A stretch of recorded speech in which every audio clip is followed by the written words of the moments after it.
1959, this car would have been worth around $1,600. Today, this is a fully restored, frame off, restored. It's right now about $13,000. If one of your kids ran into one of these concrete fences, he's going to wind up all scratched. If he runs into ours, he's just going to bounce off it.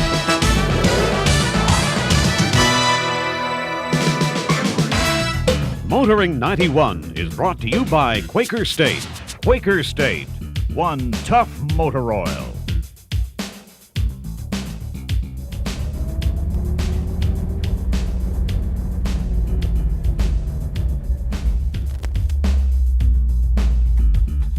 It's a beaut, isn't it? It's a 57 Chevy Bel Air convertible. And look at this. Back then, this was a dealer option. Not bad.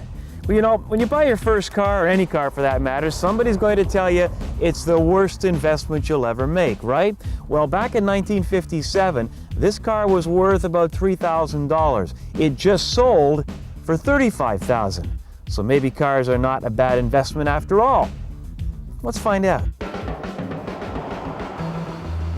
To find out if a car can be a good investment, we travel to PK Investments in Nobleton, Ontario. For years, PK's has been in the business of buying and selling early model cars for a profit. We haven't seen anything pretty well since '72 that's been worth buying. There were a few models came out, but they really overproduced them, and a lot of people bought them, put them away, hoping to make money on them. Where back in the 60s and 50s, nobody did that. That's why today they're worth the money. Today's new cars, you know, you drive it off the lot, you lose a lot of money. Where a lot of these cars, you buy a car for $30,000 and 3 to 4 years later it's worth $40,000, as long as you buy the right car. Well, a lot of these people in the 50s and 60s couldn't afford these cars. Today, you know, they have their houses paid for, they remember these cars, they know the rising in value, so they're coming in and buying these cars now. Okay, this is a 1969 Camaro RS SS convertible. It's a fully loaded car with air conditioning, tilt wheel, cruise control, power windows, fold down rear seat, cowl induction. Originally, the car would have been around $5,000 new. Today, this car is $25,000. But why is it worth so much more money?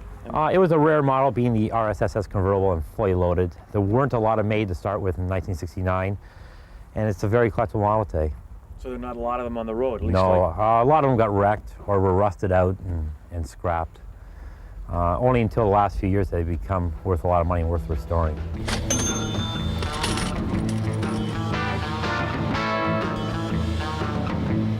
Okay, this is one we just got recently. It's a 1959 Morris Minor convertible. They were pretty basic cars. There weren't a lot of options you can get in them. Let me just start this one up for you and take a look at the motor. Two-handed start? Yeah, you gotta pull a little button out to engage the starter on it. Well, let's look at the engine here now. What kind of... Yeah, these are just your basic little 4-cylinder sewing machine type motors. They're very simple, nothing to them. Now, what was this worth in what year, and what is it worth now? 1959, this car would have been worth around $1,600. Today, this is a fully restored, frame off, restored. It's right now about $13,000. Not bad. Yeah, not bad at all.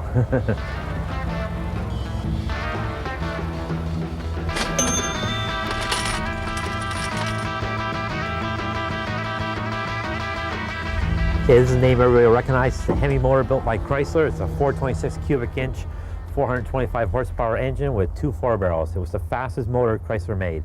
Now, what's this vehicle worth now compared to what it was worth back in when it was first built? Well, when it was first built, it was probably worth around $4,800. Today, this fully restored car is worth $40,000. Now, with these old cars, what about gas? It was leaded gas then, now it's unleaded. Will they run an unleaded? Oh, they run fine unleaded. On this particular model, you'd have to put an octane booster on it. But it takes around 20,000 miles before it would do any damage. But most of these cars won't see 20,000 miles in 20 years. What do you do when you hit that 20,000 mile mark? Well, they redo the heads and put hardened valve seats in the heads, and then you can keep running the unleaded fuel. Is that a big job? No, it's only about $600. What's the top speed on this car, you think? I would do 140 to 150 miles an hour. Easily, I bet. Oh, definitely easily, yeah. Can you start it up for us? Yeah, we got Wiley the Coyote here to help us. Wiley, can you start it up for us, please?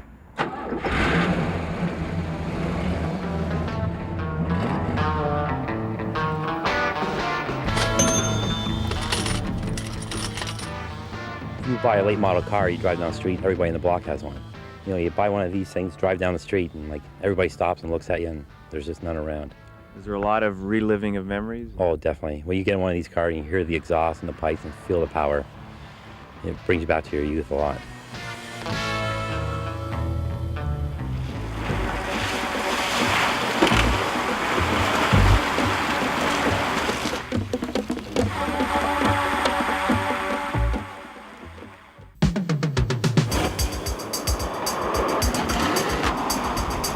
Test Drive with Graham Fletcher. Before we go to this week's test drive, we've got a treat for you. We're going to have a quick look at the Lambo Rambo, the Lamborghini LM002, the world's most exclusive off-road vehicle. The LM002 is best described as an urban assault vehicle capable of leaving most of the competition, sports cars included, in its wake. The 5.3-litre V12 engine produces an astounding 455 horsepower. These horses are relayed to the tarmac via a 5-speed manual transmission and driver-selectable 4-wheel drive system. Inside the air-conditioned cockpit you'll find seating for 4. Out back there are another 4 seats, ideal for your own personal armed guard or mothers-in-law as the case may be. If you need to ask how much the tyres are or what sort of fuel economy you should expect, you like me cannot afford this vehicle.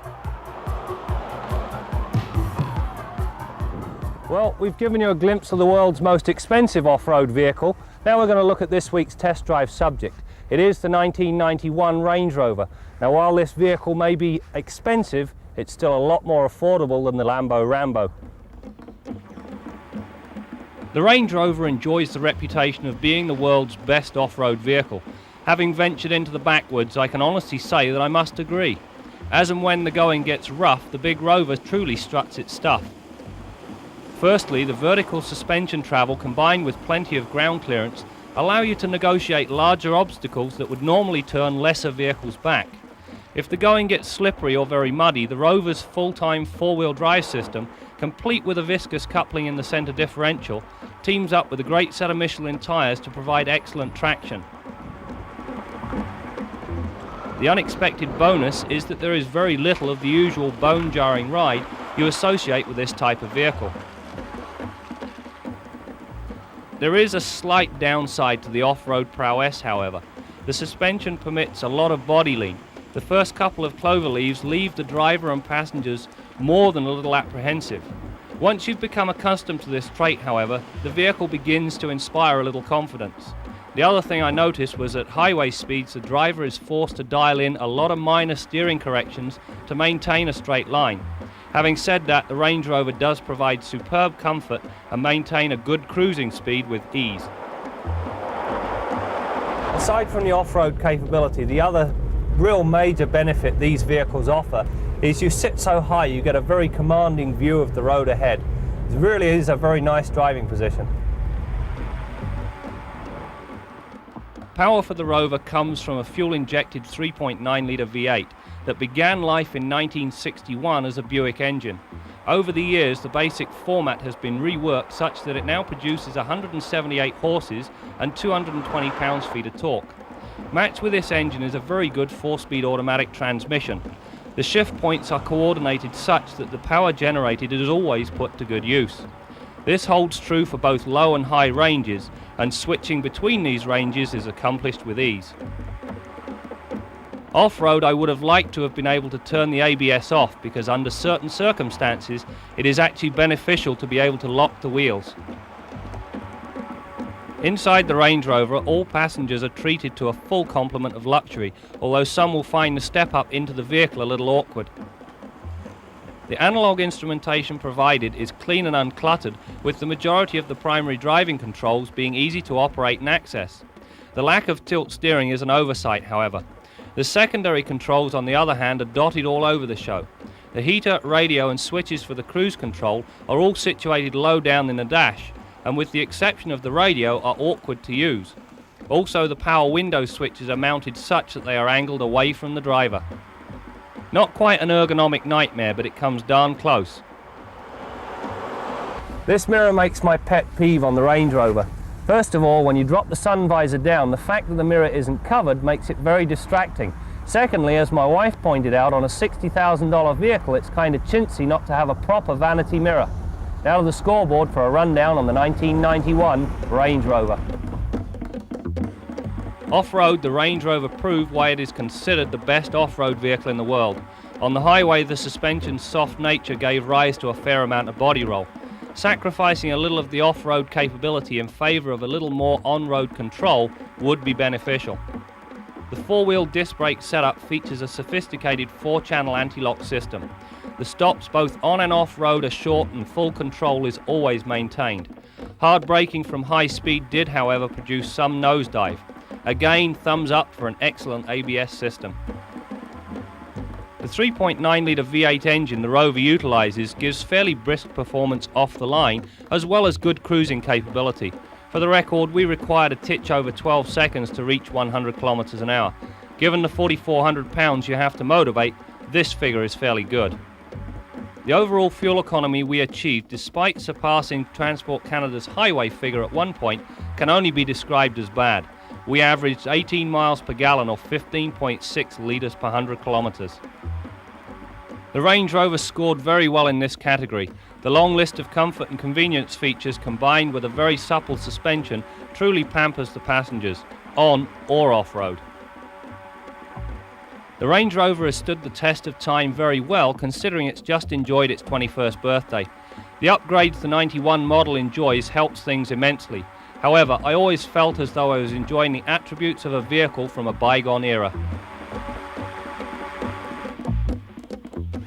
At first glance, it looks like a shelf full of vintage models, and it is, but this is also a vintage bar. Now you're looking at a 69 Camaro. Listen, you hear that?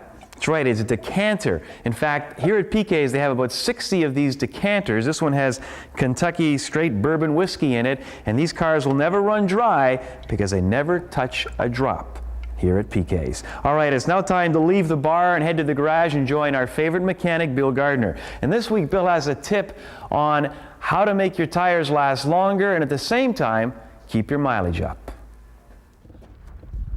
You know, I hope it never comes down to this for you, but in the course of a week, I end up pushing a lot of dead cars into my shop for repairs. Now, when you're doing something like that, you're coming up against the entire rolling resistance of the car.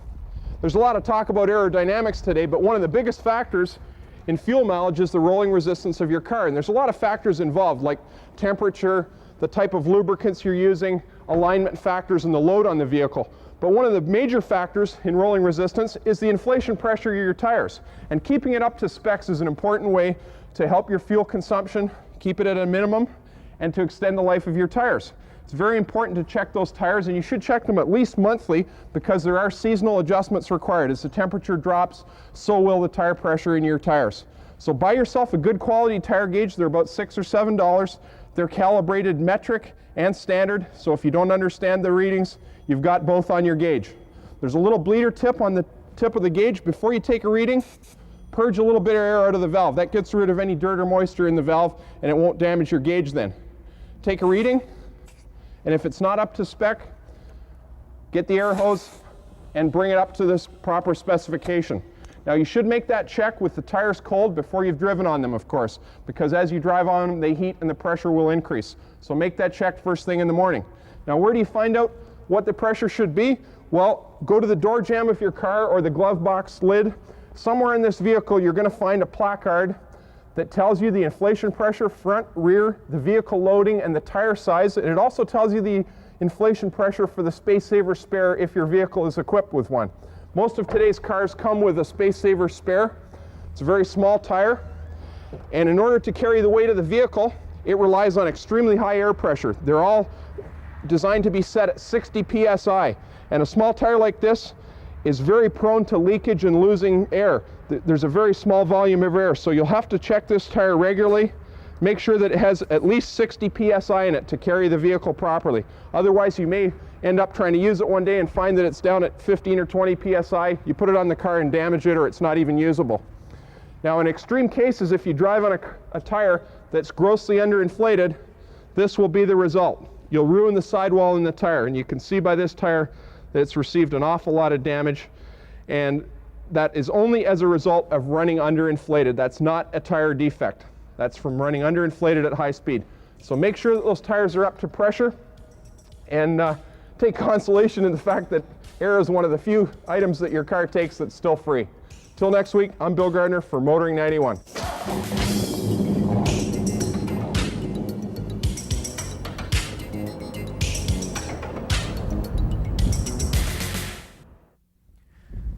You're looking at one of my favorites here at PK's Investments, a 1954 Mercury Monterey. They used to call this the Woody Wagon.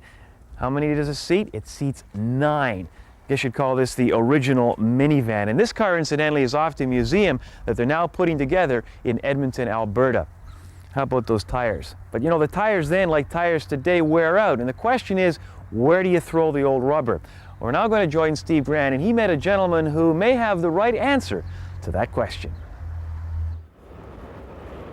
The tire fire in Hagersville, Ontario more than a year ago put the whole issue of tire dumping and its environmental dangers squarely under the microscope. While they're still trying to clean up in Hagersville, no one has yet to figure out what to do with these things once there's no need for them anymore. Now, this is not an unusual sight. In fact, here in Ontario, we go through 12 million tires a year. Now, the material used to make tires is so indestructible that's what makes it so attractive in a new recycling idea. Over the past decade, sound barriers have become about as common as the highways they're designed to shield. Usually made from concrete, these panels work quite well. But what if you could build the same product out of rubber? Well, apparently it can be done, and a Markham, Ontario company seems to have come up with the perfect recipe.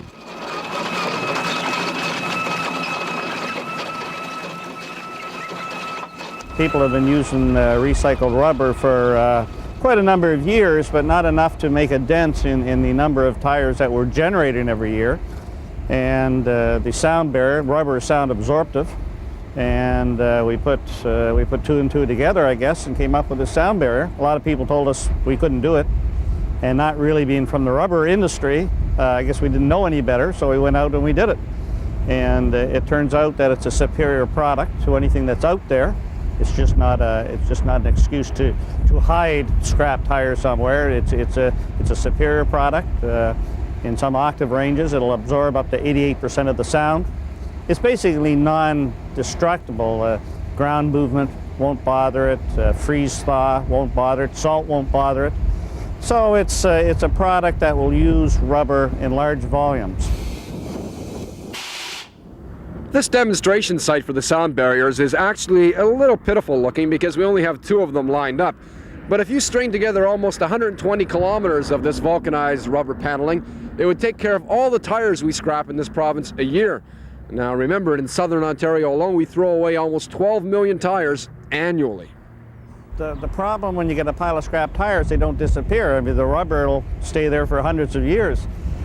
So we take the tire, process it into a manageable form. The industry calls it crumb rubber. It's a granulated rubber.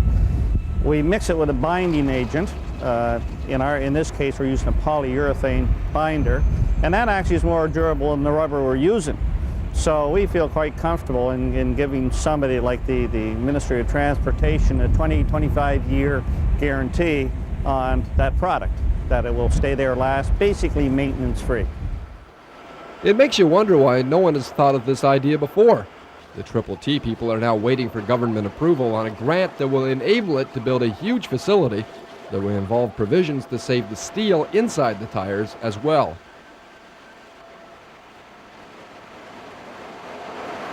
A number of companies have been recycling tires in the past, and what's happened now with the advent of the steel belted radial, it's really made their processes obsolete because they can't handle the steel.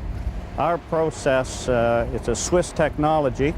The machine basically is bulletproof. Some Canadian businessmen liked the equipment so much they bought the company. And we brought that over, and it handles the steel quite well. The steel doesn't bother the equipment. So we processed the tire as though it was an old style bias belted tire with no steel. And as we process the steel, we have magnets through the system that separate the steel. The steel is ejected from the building, where we have a contract with some scrap metal dealers that purchase the steel from us and market it however they market their other steels that they collect. It's a very high quality steel the tire companies are using. We've had some phone calls from as far away as Brazil. We've had 2 or 3 consortiums from Korea over looking at our process. We have had people actually ask us for quotes from as far away as California on the sound barrier itself. Vancouver, British Columbia is putting a sound barrier program together. So we just don't know how to keep up.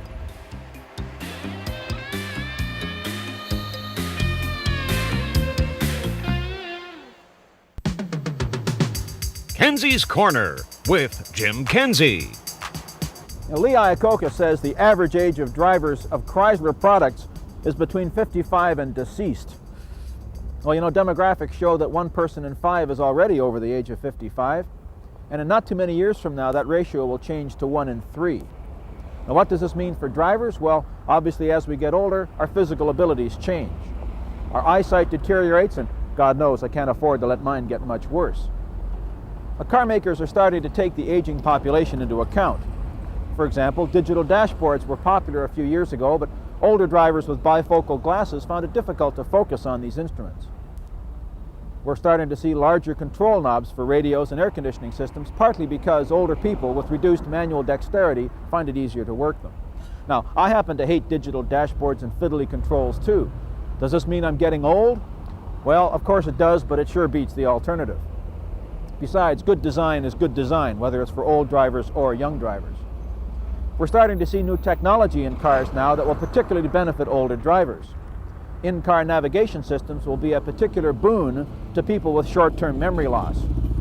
Now, before you teenagers start to rant and say, hey, if they can't find their way home, they shouldn't be driving, let's remember that older people have a pretty good driving record. It isn't until over the age of 75 that the accident statistics start to rise.